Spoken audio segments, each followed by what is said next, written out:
Hello students, in this video lecture we are going to discuss about the second part of the process management topic. In the first part of the discussion we discussed about the basics of processes. So what are processes, how they are managed, and what are the details that are created by the OS to each and every process, what is PCB, and what is a context switch, and the role of the various schedulers. So we discussed those points in the first lecture, and in this lecture we are going to discuss the remaining points, starting from what is a context switch. So the meaning of context switch should be familiar to you by now.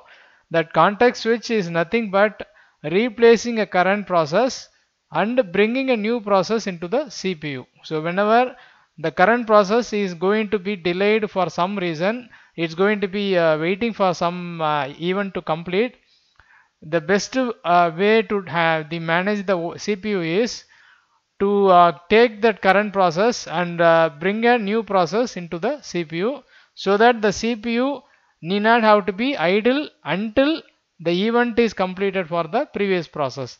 This basic idea is what called as a context switch, but it involves various background process. So when you say that the current process is getting replaced by a new process, it has to be done properly, so that you are able to resume the execution of the first process later.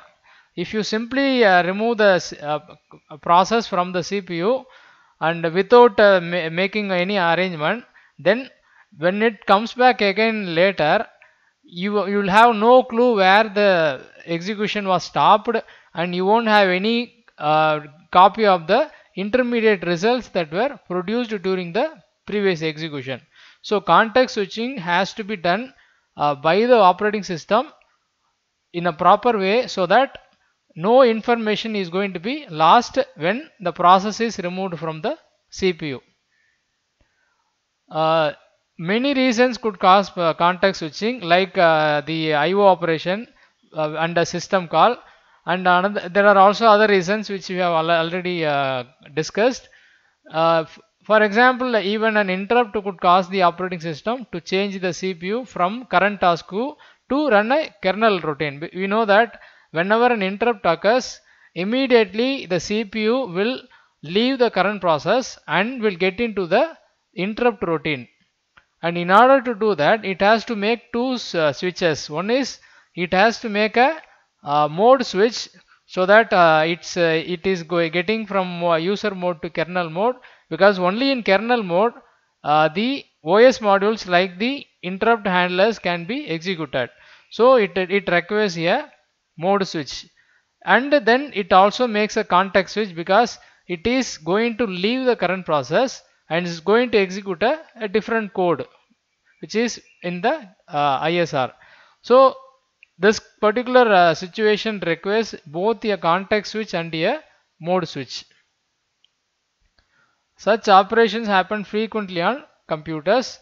So whenever interrupt occurs, the context of the process that is currently running must be stored properly, so that it can be restored after the interrupt is handled and the OS decides to resume the execution of the previous process. So context is the set of values pertaining to the current process execution. For example, we know what are the values as part of the PCB, and that is also part of the context. So context includes the values of the details of the process, which are all covered within the PCB, number one. And also it includes all the local registers, or the registers that are in the CPU, because whenever a process is or a set of instructions are executing, a lot of values are stored in the registers, and they are also manipulated by the execution. Let us say there is an arithmetic operation, so it needs the two operands which get loaded, and then they are the arithmetic operation is performed and the result is stored in another register. So this is happening during the course of the process or program execution. So when you suddenly stop the program or process, you need all these temporary values, because when you want to continue the execution again, you don't need to recalculate the values again. So the register values are also going to be included into the context, and also the value of the program counter. That is because when you want to restart the execution, the CPU needs to know where is the next instruction to be executed, and that is precisely known with the help of the program counter. So the value of the program counter is also becoming the part of the context, and also the status of the process. So what is the current state of the process, that is all getting included into the context.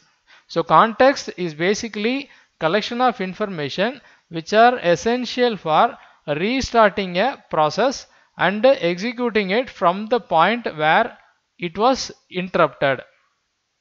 Without context, every process has to be restarted from the beginning and will be wasting lot of CPU time repeating the same set of instructions.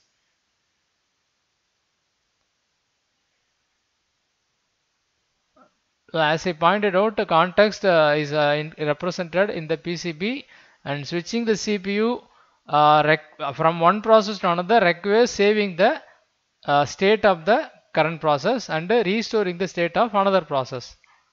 So one process, see, context switching may happen between user process and kernel process, or it may happen between two user process.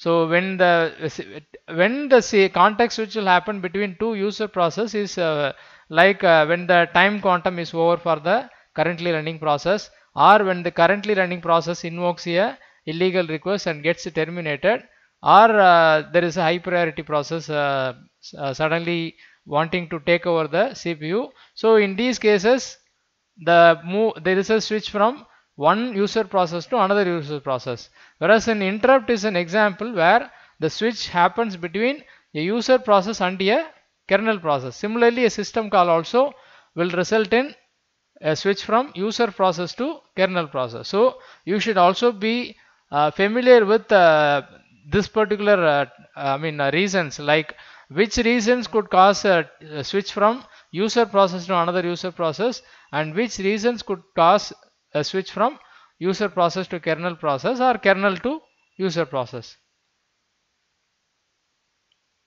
So this whole process of is known as the context switch.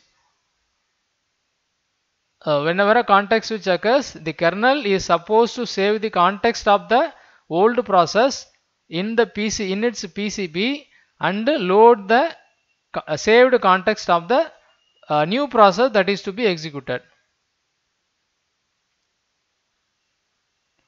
And though context switching plays a crucial role in the performance improvement of the CPU, because without context switching, the CPU has to get stuck with every process till they complete. So even when they go through the IO operation, the CPU still have to wait for them. That is going to be spoiling the CPU performance. So context switching is actually a CPU performance metric. CPU measure to improve the CPU performance, but still it is a overhead, because during context switching, as I just explained to you, the OS has to save a lot of details about the process, the PCB in the PCB, and it has to load the PCB of the new process, and it also have to make changes in the linked list. You know that there is a linked list maintained for all the queues. So the ready queue is having the list of processes waiting in the ready state, which is basically a linked list, and similarly there are other queues. So whenever a switch happens, one process has to be delinked from the ready queue and added to the waiting queue. Another process has to be removed from the waiting ready queue and has to be changed into running state. So that is all. A lot of overheads are involved in the context switch, but in spite of that, it provides better performance. And the switching speed also is not constant. it varies based on various factors. One is the memory speed, because it's a memory activity, number of registers that are available, and whether any special instruction is available for this task. And typically it takes a few milliseconds. And also hardware support also improves the or reduces the time of the context switch. So when for example there is a system called Sun Ultra Spark, which provides multiple sets of registers. So when the process is running currently, it will make use of one set of registers. If it has to be switched suddenly, those registers will be left unaffected, so that there is a other set of registers, and that will be made use of for the new process. When the time comes for the restoring the resuming the execution of the first process, the set of registers that were allocated for the first process will started to be used. So without any register storage, this can be done, context switching can be done, which saves reasonable time. So when there is special hardware support, then context switching can be improved.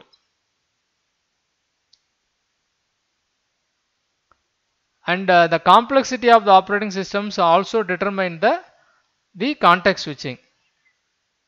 One more point regarding the context switching is that, see, during a context switch, only the context of the process requires to be stored and restored, but not the address space of the process, because address space is what the memory allocated to a process, where the coding of the process is stored along with the data. We know that the address space of a process contains the code of the process, data pertaining to the process, the stack and the heap of the process. So generally that remains unaffected, because the process still occupies the same memory address. But sometimes in some operating systems, if a process is removed from the CPU, it may also be removed from the memory, and the swapping is likely to happen for the process. So in such cases, even the address space needs to be preserved. That depends upon the memory management scheme of the operating system. So this is the linked list which has the link of all the PCB of the processes. So when there is a change, there should be some delinking and new linking of processes. Now the topic is creation and termination of processes. So we know that processes are created and terminated dynamically. And normal reason that could trigger the creation of a process is, one is when the user invokes a new creates a new process explicitly, like when you type the command /a.out, you are actually demanding that a new process needs to be created for your purpose. Or in a Windows environment, when you double click PowerPoint, it means that a new process is going to be created and added to the list of processes. That is one way of creating a process, that is user influenced process creation. Another reason is also you are very much aware of, that is one process, that is currently running process, may request for the creation of a new process. I hope you have guessed what I am talking about. Yes, it is in fact the parent-child process, which we will see in the next slide. So the processes in most systems can execute concurrently, and they may be created and deleted dynamically. Concurrency is about running many processes simultaneously. But this should not be confused with parallelly, because parallelly requires many CPUs to be available, and you execute many processes exactly at the same time. But concurrency is just about switching, interleaving the processes on a single processor system, so that you are able to create some illusion that many processes are actually executing. But the reality is one process is executing at a time, and because of this frequent switch, it is able to deal with many processes simultaneously. So there should be need for a mechanism to create and terminate processes. First we will take the process creation. So during the course of execution, a process may create several new processes. So we are talking about the parent-child process, and the spawning is a word, specific keyword used to refer to parent creating child, because process creation can be can be used to refer to any process creation. Even ./a.out way of creating process is also process creation. To differentiate, whenever parent process invokes the creation of a child process, it is termed as spawning. And you know the relationship. Once the current process creates a new process, then they become parent and child. And you can have a number of child processes created for the under a single parent process, depending upon the need of the parent process. And each process will be differentiated based on a unique PID. Even among the children of the same process, each will have their own PID. In fact, when you write that, when I write a program using the fork call, you can actually know the process IDs using getPID function. So you can make a call to getPID, and when you print it, you will see that each process is given a unique PID, and you can also know the parent process ID of the parent of any process using the command or function getPPID, which will print the parent process ID of the current process.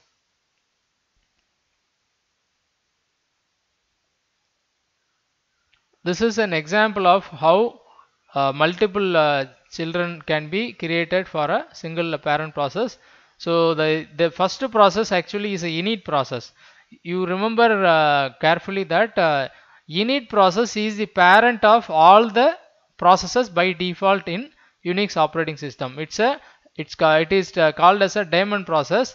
That means when you turn on your computer, when you load the OS, Unix OS into the system, immediately it creates a process called init process, which will be acting as the default parent of all other processes that are going to be created during the executions. So the init process is created, and there are other processes created as and when they are requested by the user. And here you can see that there is a child process created for the parent process.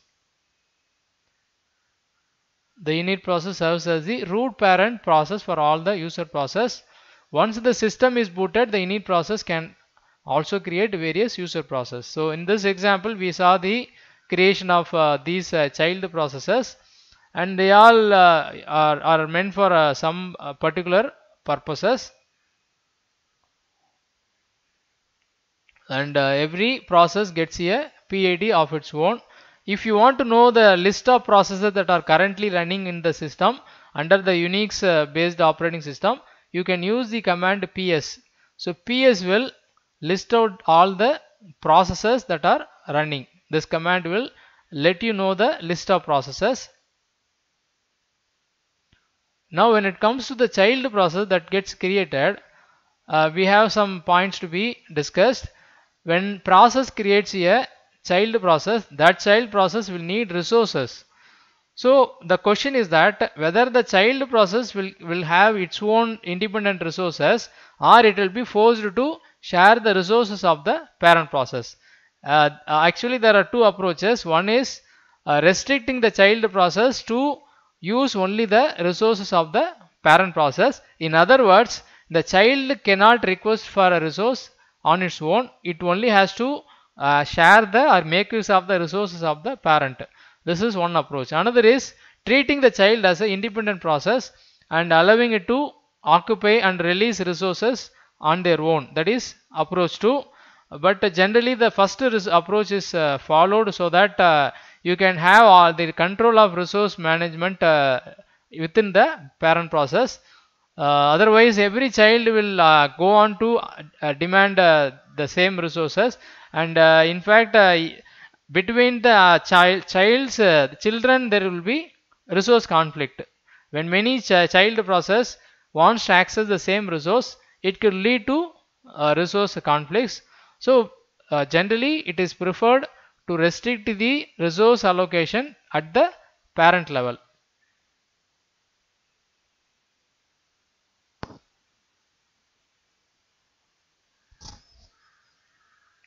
So when a process creates a new process, two possibilities for execution exist. The parent continues to execute concurrently with its children. So once the child is created, what do we do? Because we now have two processes, a child and a parent.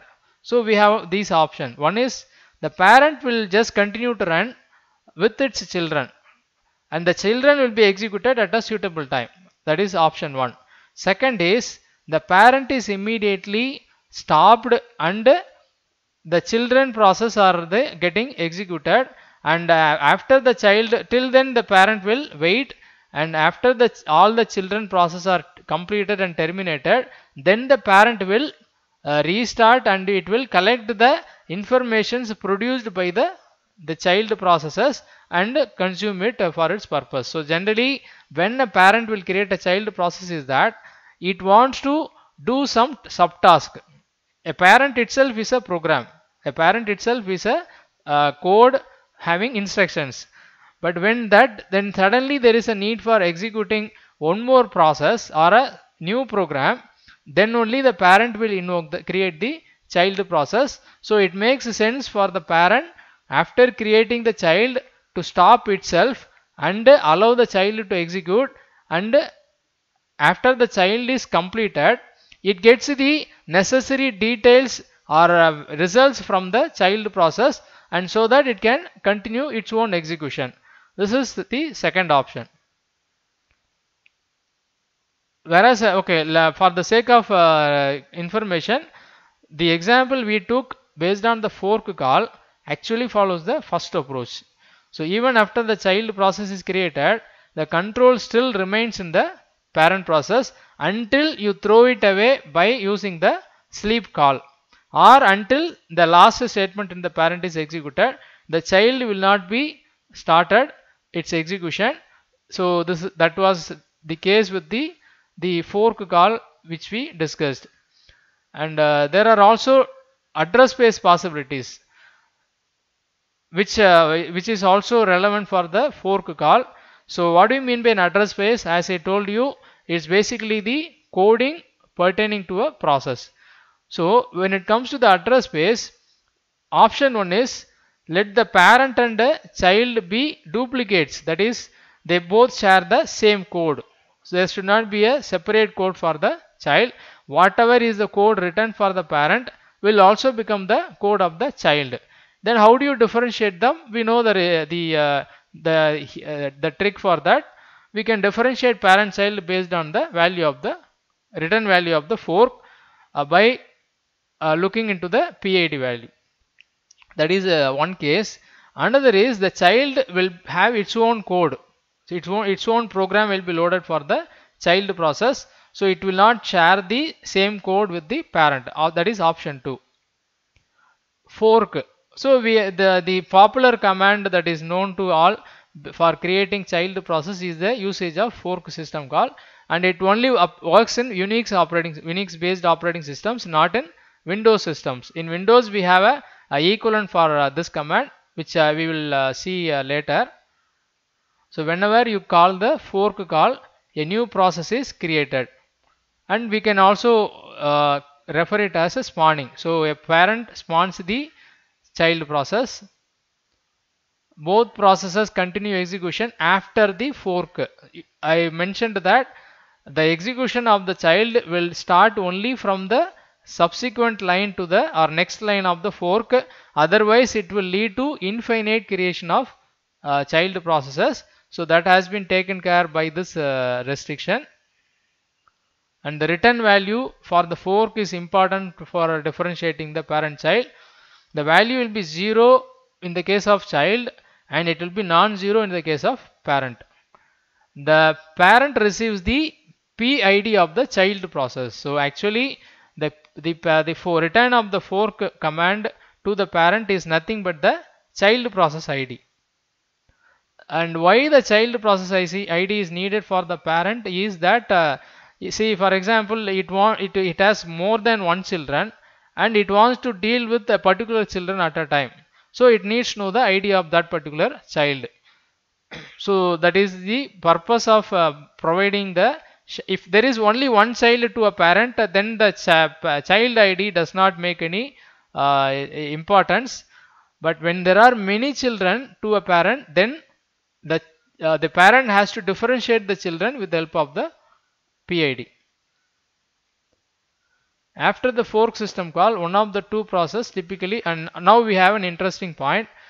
See, we have seen that the fork call will create the duplicate of the child, which means they cannot have separate code for execution. But you can actually make a new code or separate code to get executed for the child process by using a exec call inside the child process. So you know that the program written for the fork call will have the if part and else part. If is meant for the parent and else is written for the child. So inside the else part, when you write a exe call with a particular program name, then what will happen is that the child process will be the code of the child process will be replaced by the program that is being called. So indirectly you will actually execute a different process with the help of the child process. Through the child process, some other program will be executed, and that is typically done with the Unix operating system. So it is the fork usage is actually in this way. Generally, like whenever there is a child created, the child will invoke the exec system call so that some needed program will be executed through the child process. So it will load a binary file into memory and destroying the memory image of the program containing the exe system call, which is nothing but the child process, and it starts its execution. And the parent can create more children. Another point is that the parent has another option, that is, after the children are created, they may take some time to get completed. So the parent may not have anything to do during that time, because let's say the parent coding is over, but the children are still getting executed. Now the parent is supposed to wait till the completion of all their children. That is the natural order of execution. So once the parent creates a child processes, it has to wait for the completion of all the child processes, irrespective of whether its own execution is over or not. And for that is done with the help of the wait call. So whenever the parent creates the child processes, it will start to wait for their completion using the wait call. And wait system call also does one more thing.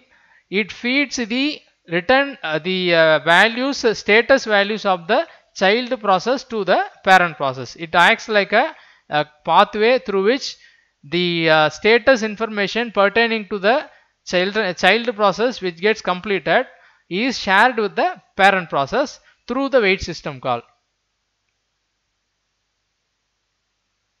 This is the program that is we have also seen. The fork is called, and this is meant for tackling error if fork fails.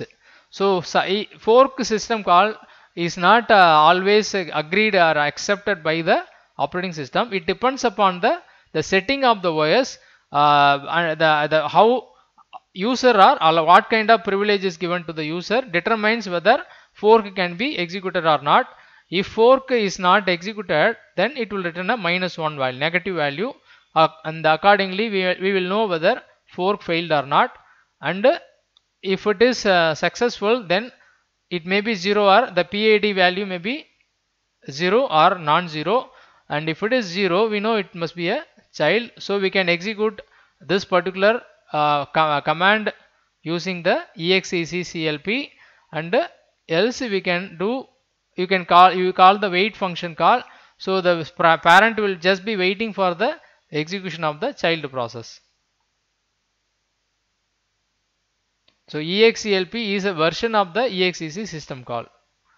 This is what happens. So once the fork is called, then the parent waits, child executes some other program and then exits, and then finally this is intimated to the parent through the wait, and the parent also collects the details for whatever the results produced by the child, all that collected by the parent process, and eventually the parent also resumes its execution and terminates.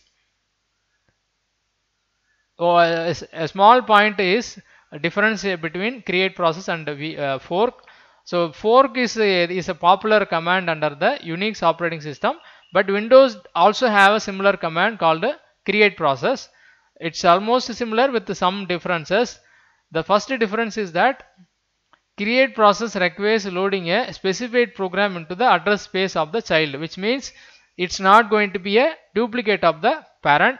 A child process should be supplied with a separate program. And in fork there are no parameters passed, which means the parent does not send anything to the child. If at all it wants to send, then we have to use a pipe. So through the pipe only parent can forward some parameters to the child. But in the create process there is a parameters. In fact there are 10 parameters to be passed to the child process. This is an example for the creation of the child process using the create process. So the parameters are all explained. The first parameter tells the application name with the command line argument. If the application name is not supplied in the first parameter, then the command line arguments has to be used for that. And in this particular example, they invoked the paint application through that create process command. Now the next part of the discussion is termination. So what are all the reasons that could cause the termination?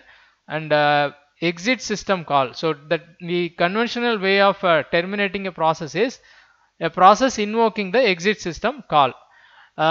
Abnormal ways of terminating are separate, like the OS killing a process, OS terminating a process, that is different. We have some exceptions, we have errors, we have memory privilege violations. So there are other reasons where a process could be terminated, but normally a process terminates by invoking the exit system call. And whenever the child process is terminated by calling the exit, we know that the wait system call will be invoked and the parent will be shared with the status values pertaining to the child process. And all the resources allocated to the terminated process will be deallocated. There are also other causes of termination. So in the case of Unix equivalent to that exit, there is a terminate process system. Terminate process is one process terminating another process. It's like one process killing another process by making a terminate process call. But this particular call is only allowed for the parent process. So only a parent can terminate its own child process. It's not like any process can terminate any other process. It will lead to the abnormal arbitrary killing of any processes. So it's only restricted to the terminate process in Windows is restricted to be used only by parent process to terminate any of the children process. So for this purpose also, the parent needs to know the ID of the child. I told you that a parent will need the ID of the child for a number of reasons. One more reason is that the parent has decided to terminate a child process. So how it can convey that this particular child has to be terminated? That is also done with the help of the PID of the child process. Don't get shocked to see this title. We are actually going to talk about parent process killing the child process. It's not a literal meaning of parents killing children. A parent may terminate the execution of one of its children for a variety of reasons. The child exceeded its usage of some of the resources. Task assigned to the child is no longer required. Parent is executing and the OS does not allow a child to continue after the parent terminates.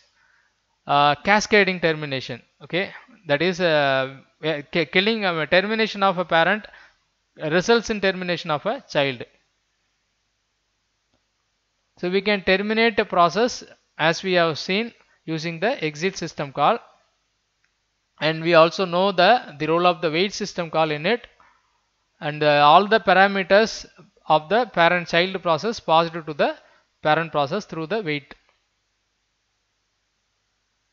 And also the parent comes to know which one of its children have got terminated or completed. So the PID is also passed to the through the wait system call to the parent. This is the syntax in which it is done. So wait status PID. When a child process terminates, its resources are deallocated by the operating system, if at all resources are specifically allocated to the child process. And we are going to introduce a type of process called a zombie process.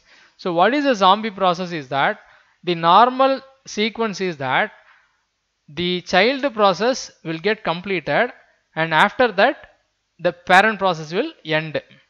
And after the child process is completed, the details pertaining to its execution and the reason for its completion, all that will be forwarded to the parent through the wait system call. And once the parent process receives these details, then the child can be safely removed from the memory and it is no longer present in the system. But until that happens, that is until the parent process collects the details through the wait system call, the child process will be remaining in the list of processes though it has finished the execution. Technically it is completed, it's not it's no longer existing in the memory, but because that the details are yet to be shared with the parent, the child will be having listed in the list of processes as per the operating system. That situation is called a zombie process. A zombie process is basically a child process whose execution is already over, but it is still kept in the list of processes until the wait system call is completed for it, to its parent.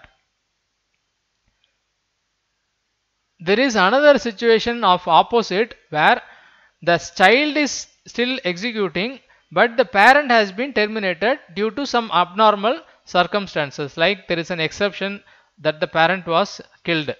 So in such case it's called as a orphaned process, and there is a mechanism in Unix to take care of orphans. The init process will take over the orphaned process. You know that we have seen in the beginning, init is the default process of every other process, which means the orphaned process will now be associated with the init process and will run till their completion. These are the points I wanted to cover to complete the process management topic. Thank you.